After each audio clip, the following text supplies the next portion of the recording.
Hey class, welcome to week 2 of COMM 313 for the fall 2019 semester. I'd like to thank everybody for logging in last week and making sure to watch the week 1 video lecture. Just to give you a reminder, which is also here as well, in order to access the content for each week, just click on the tab to the left called Lessons, and you will see our Lessons tab here, which then pops up and gives you an idea of what we're going to be doing for week 2. And if you scroll down, your week 1 content will be here as well. As a reminder, last week I discussed how I will be placing information or items here that you might need to complete for each week, or some notes. So last week we did not have any, but up here you can see for week 2 we do have our chapter 1 lecture PowerPoint, where if you click on it, it will download, and all this content will stay up for the entire term. Keep in mind, I also put in our quizzes, any kind of discussion forum. It will all be here for that week. So if we go to our syllabus and we scroll down to our course schedule, you're going to see for this week we're only going to be doing chapter 1 review, which you could log in anytime during the week, watch the video lecture, and same thing for next week as well. However, keep in mind, for weeks 4 and 5, even 6, you're going to see that we have things we need to complete. For example, week 4, the quiz for chapter 1, quiz 1 for chapters 1 through 3 is going to be due by Wednesday night, 9:25. So make sure you don't log in for the first time on Wednesday and then you're blindsided with the fact that you have to complete a quiz by that evening. Rather, try to log on earlier in the week. This way you could kind of prepare for the quiz coming up. Same thing with the discussion forum. You could see here we have a discussion forum. For your discussion forums, you're going to have to post a main post where you answer a discussion forum question, and then you're going to also have to respond to 2 of your classmates. Well, your main post is going to be due a couple days after, by Sunday night. So you have to complete your main post by Sunday night, otherwise it's considered late. So for these weeks, for weeks 5, 11, and 13, make sure you log in at least by Saturday or even Sunday morning so you can see the material and post your main post for that week. Alright, let's go ahead and go to our lessons. Now if you scroll here, you're going to see that I do have a reminder. We are going to be starting each week on Thursday at 12 noon. For example, week 2 will begin Thursday, September 5th at 12 p.m. and end Wednesday, September 11th at 11:59 p.m. Here are the items to complete this week. Watch your week 2 video lecture below, which the link should be right here. And then you're going to also read chapter 2 before the start of week 3. Keep in mind, I know we do have another chapter we're going to be completing for next week. I believe it is chapter 3 as well. Let's just go ahead and look down here, and then I can go ahead and make that adjustment. Yes, we're going to be talking about chapter 2 and 3. So what I'm going to do here on the lessons, I'm going to go ahead and edit this so that way it shows chapter 2 and 3.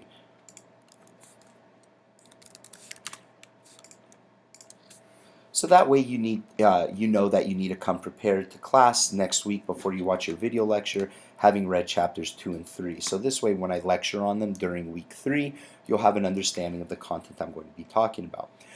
Please keep in mind, I do use some of the same content for previous semesters. So for example, I taught this class last semester. So right now I'm recording all new content because we have different information, we have different dates. However, when I lecture on the actual chapter itself, it is actually going to be from the previous semester. Because it is the same book and the same material, I am actually going to take that content from last semester and add it into this video here. So right now you're getting all new information. This is all being recorded live, and then once we start discussing the chapter 1 lecture PowerPoint, it's actually going to be from a recording from the previous semester. So even the information up here at the top, like the day and the time, it's going to probably be different because it's going to be a video clip from the previous semester. This way I don't have to re-record the chapters over and over. I can just recycle and use the same information. As long as we're using the same book, the same publisher, and of course the same edition, I will use the previous material. Unless it's something new, I will re-record it. So during that time, if I discuss something about, hey, just a reminder, you have your quiz due February 5th, that might throw you off. I usually don't say that during our lectures because I like to keep it more common and more neutral. That way, if I reuse the video like I am now, I just don't want you guys getting confused if you hear that. This is all our information. Everything is going to be on the syllabus where we have our due dates, etc. and etc. So when you click here, you're going to go ahead and download Chapter 1 lecture, and you could click on it here for those of you using a MacBook. Otherwise, in your PC, should download to the downloads folder. And we'll give it a minute to open. My computer is a little bit older and tends to act up at times when I'm opening documents for the first time using a program. So we'll give it a minute or so to open up the PowerPoint. So just bear with me 1 minute.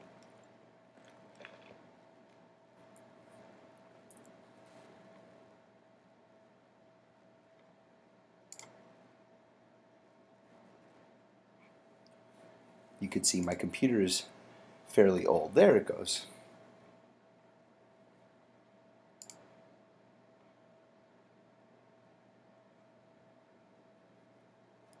And it's not even really that big of a file. Just again, my computer tends to be a little bit on the older side.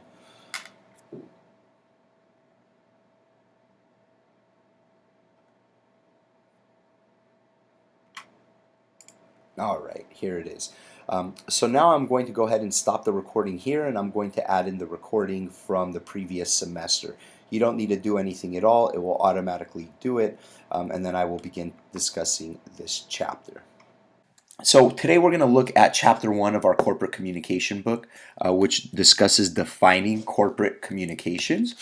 So during this chapter, we are going to look at scope and definitions of corporate communications, key concepts that you're going to have to know for the term, and also outline trends over time in corporate communication. So first, let's take a look at the definition of corporate communication, what it is, so that way you have a good idea of what we're going to be discussing this semester. So corporate communication is a management function. This is where the management comes in and they communicate with stakeholders within the organization. It offers a framework for the effective coordination of all internal and external communication. So we have internal stakeholders and external stakeholders. For example, an external stakeholder, let's say for Whole Foods example, an external stakeholder would be a shopper or someone who may come in, just to purchase something or maybe just kind of walk around, whatever it may be. These are external stakeholders who are interested in purchasing something from the organization. Whereas internal stakeholders are people who may work for the stakeholder, investors in the company, and so on. Corporate communication is also with an overall purpose of establishing and maintaining favorable reputations. So you want to make sure that you establish and you maintain these favorable reputations.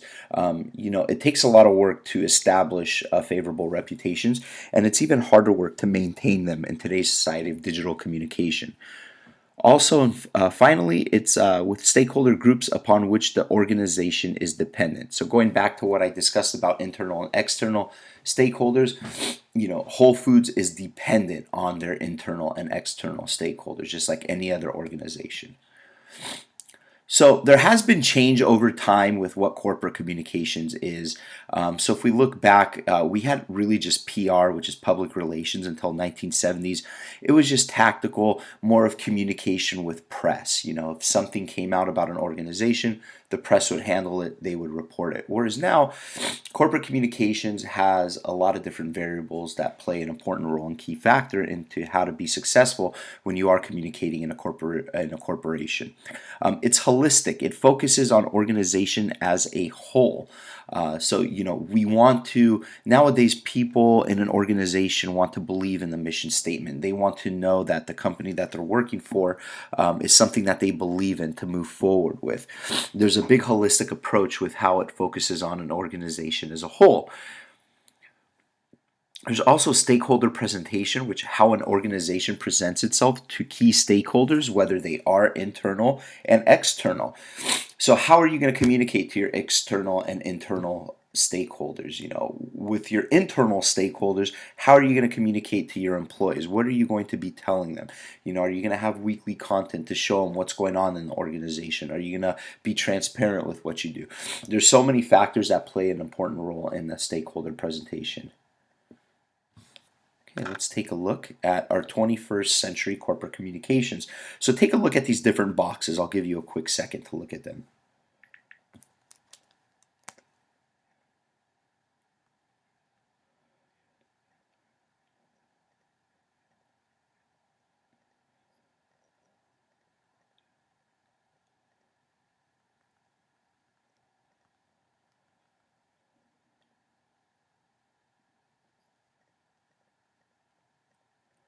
So these are the range of specialized disciplines. You have corporate advertising, corporate design, internal communications, issue and crisis management, media relations, investor relations, change communications, and public affairs. These are all specialized disciplines in corporate communications. So you can see there are a lot more variables in the 21st century corporate communications compared to pre-1970. So you have types of activity. You have the managerial and the tactical types. So the managerial is more for planning, coordinating, counseling CEOs and senior managers. This is the managerial portion, where tactical is more of how are we going to communicate it, whether it's producing messages, how are we going to get these messages across? Are we going to create a press release? Are we posting something on social media? This is the tactical type of activity for corporate communications. So let's take a look at what factors make corporate communication more complex. Nowadays, we have a wide geographical range, and because we have a wide geographical range, we are dealing with different types of geographical areas. And this is a big part in corporate communications because there are so many different elements that play an important role in this geographical range. We have to make sure to communicate to everybody, to be transparent to everybody who is a stakeholder in our organization. There's also a wide range of services and products. Nowadays with digital communication, it's easy to ship things worldwide. It's easy to communicate with clients in New York. There's a wide range of service and products nowadays in corporate communications where it's important to have a good understanding of how to communicate to these internal and external stakeholders. Also, corporate headquarters and various divisions and business units. So let's just take a look at the last 10 years with the merge of social media, of how it's played such an important role now in organizations. 10 years ago, you probably couldn't really find a social media manager for an organization. Now, if you go into an organization, you're going to find a social media manager, a Twitter coordinator, a Instagram coordinator, a Facebook coordinator, digital marketing advertiser. There's so many now new positions within just the last 10 years of just because of social media. So now take a look at the last 20 and 30 years of what's been going on. How these corporate headquarters and various divisions have increased and grown within an organization. So let's take a look at a mission. So what is a mission? It's overriding purpose in line with the values and expectations of stakeholders. So if you're a stakeholder in an organization, whether you work for the organization or shop at the organization, you want to have a mission that your stakeholders can buy into. So let's take a look at British Airways. This is their mission statement. British Airways is aiming to set new industry standards in customer service and innovation, deliver the best financial performance, and evolve from being an airline to a world travel business with the flexibility to stretch its brand into new business areas. So you can see British Airways is really trying to let their customers know, hey, we are going to be innovative. We want to have high standards in customer service. And this is what people, especially stakeholders, buy into. Now we have a vision statement. A vision statement is different from your mission statement. This is the desired future state, where the organization wants to go. What is their aspiration? So British Airways is to become the undisputed leader in world travel by ensuring that British Airways is the customer's first choice through the delivery of an unbeatable travel experience. And we have corporate objectives. So corporate objectives is a statement of overall aims in line with the overall purpose. So what kind of objectives, what goals is the corporation looking to achieve? For British Airways, it's to be a good neighbor, which this should be in English terms, or it could be the other way. Concern for the community and the environment. To provide overall superior service and good value for money in every market segment in which we compete. To excel in anticipating and quickly responding to customer needs and competitor activity. Then you also have strategies. This is the ways of mean in which the corporate objectives are to be achieved and put into effect. So when you have your objectives, you have your goals. Well, how are you going to achieve these goals? And this is what a strategy comes into place. Where British Airways is continuing emphasis on consistent quality of customer service and the delivery to the marketplace of value for money through customer-oriented initiatives. So this is how you're going to move forward. What kind of strategies are you going to use to move forward? And then a corporate identity. This is the profile and values communicated by an organization, the world's favorite airline, which is this corporate identity with its associated brand values of service, quality, innovation, cosmopolitanism, and Britishness is carried through in positioning, design, livery, and communications. So, British Airways, it's the world's favorite airline. This corporate identity with its associated brand values of service, quality, innovation, and cosmopolitanism and Britishness is carried through in positioning, design, livery, and communications. Keep in mind, I believe this book is from across the pond from England, which is why they have different spellings on some of the words. So these PowerPoints do come from the textbook. So if you do see these typos in your textbook, it is just because they may spell them differently. It's almost like the word gray.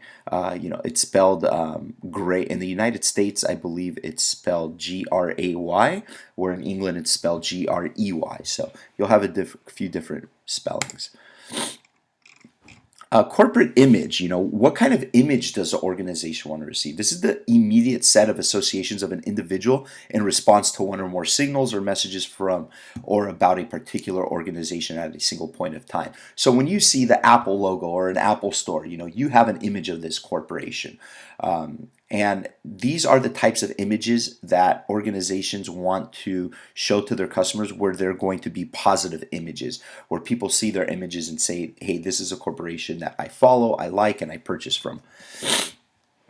And reputation, this is an individual's collective representation of past images of an organization. So for example, if we look at British Airways, through the Executive Club program, British Airways has developed a reputation as an innovator in developing direct relationships with its customers.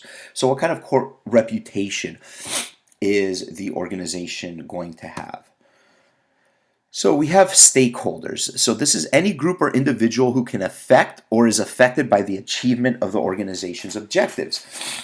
So for British Airways, you have employees, consumers, investors, shareholders, the community, aviation business, the suppliers, government, trade units, NGOs, and society at large. So the people who create the food for that you put on the airplanes, they're a stakeholder in British Airways. So you could see stakeholders are a wide variety of people and groups and individuals.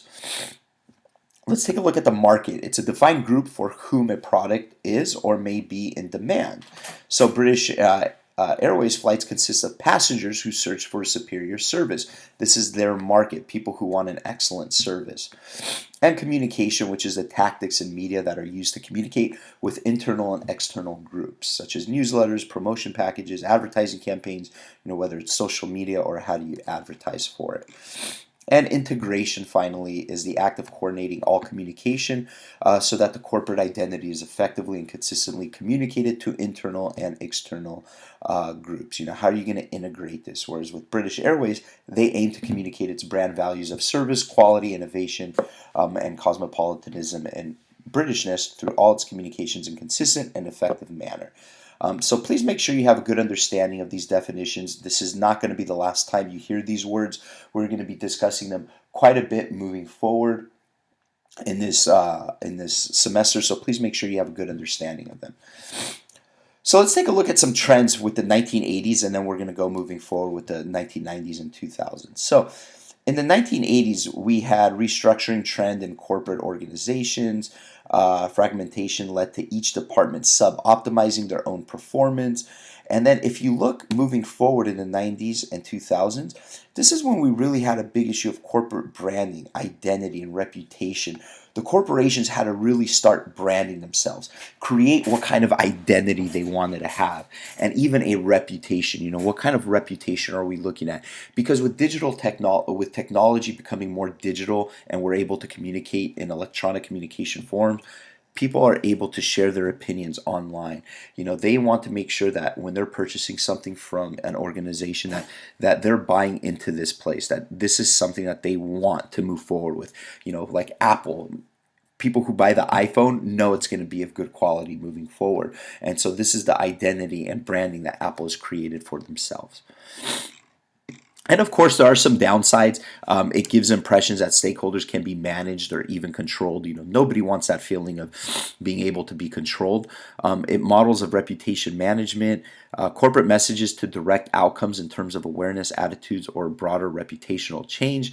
It can even imply a linear model of communication. You don't want a linear model. You want a circular model where you communicate to your stakeholders, they communicate back, you take what they say, you make revisions, and then you communicate back to them again. And it's a full circle. But some downsides are it implies a linear model of communication. And of course, finally, downside, stakeholders are active agents, not passive agents or speakers in waiting. Now let's take a look at some of the trends in the 2010s. So stakeholders have become much more active. They voice their expectations. They are self-organizing. They're advocating. You can see on Facebook how a group can be started to boycott an organization.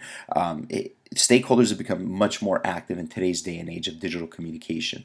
They're empowered by new media technologies that are more interactive and dialogue based. I mean, take a look at what I think it was what Whole Foods is doing in the San Francisco Bay Area.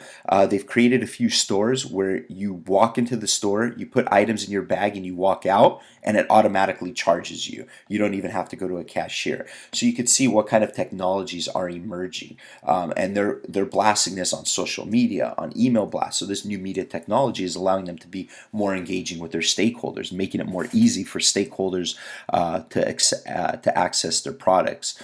Also, a gradual shift towards stakeholders sharing experiences, opinions, and ideas about organizations. Any Facebook page, you can go on a Facebook page, share your opinion about the organization, and discuss it with others.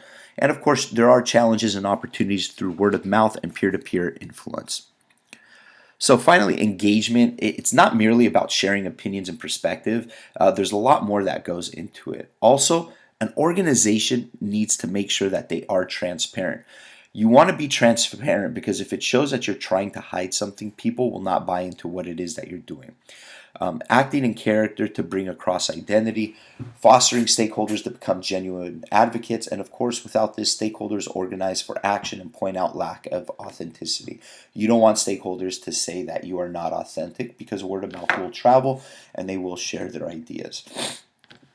And finally, for our last slide, our trends in development and corporate communication, you can see here where we have gone to positioning to now stakeholder engagement, where we have advocacy, transparency, authenticity, interactivity. Stakeholders want to interact with the organization.